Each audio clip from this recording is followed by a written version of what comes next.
Now to a story you're seeing only on Fox tonight. We continue our investigation into claims of innocence made by a 60-year-old inmate who says he spent 38 years behind bars for a murder he says he didn't commit. But relatives of the victim say he's guilty.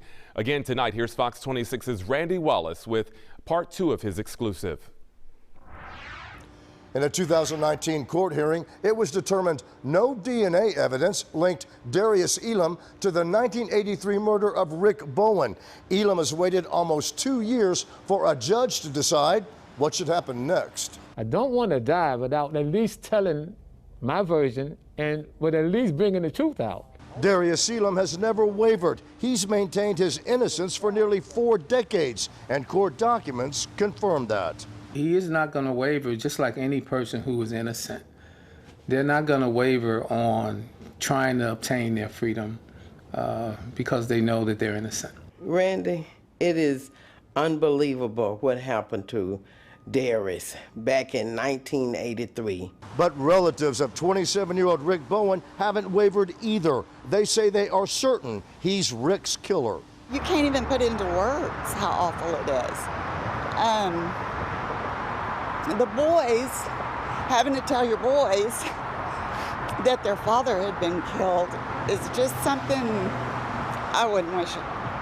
I mean, no one should have to do that. Elam is serving a life sentence for aggravated robbery, not capital murder. Did you rob Richard Bowen? No, absolutely not. Have you ever robbed anyone? I haven't robbed anyone. I didn't have to. 2 days after being arrested for credit card abuse back in 1983, Elam was charged with aggravated robbery. While at the Galleria, Elam says he ran into a friend of his, Clarence Richardson, who offered to buy him a pair of shoes. Both men were arrested after Richardson used Rick Bowen's credit card. Richardson claimed he found it at McGregor Park.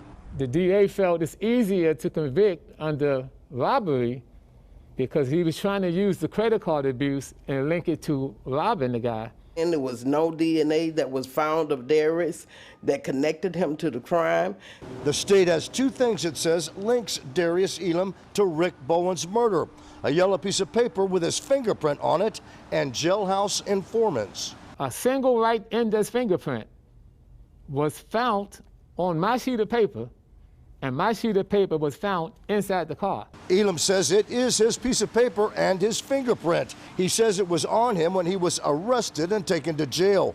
But he maintains police planted the piece of paper in Rick Bowen's car. And then when I got his attention, some kind of way, he and I struggled.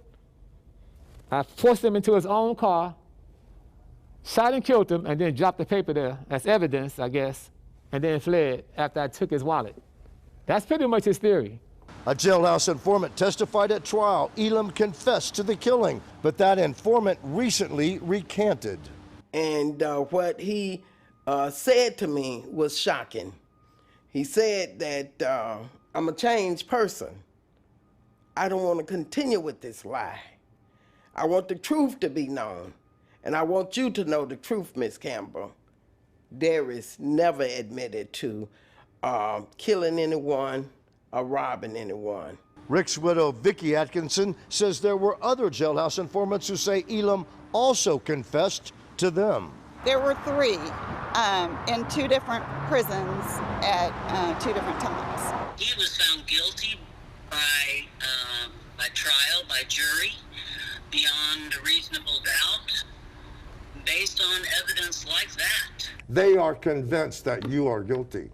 Yeah, well, when you hear the lie over and over and over, it starts reaching the subconscious and you just automatically believe it.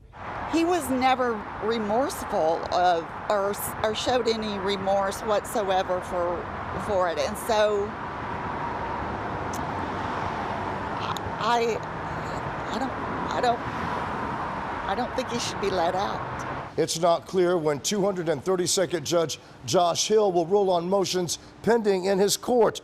Ultimately, an appeals court will decide if Darius Elam is exonerated or granted a new trial.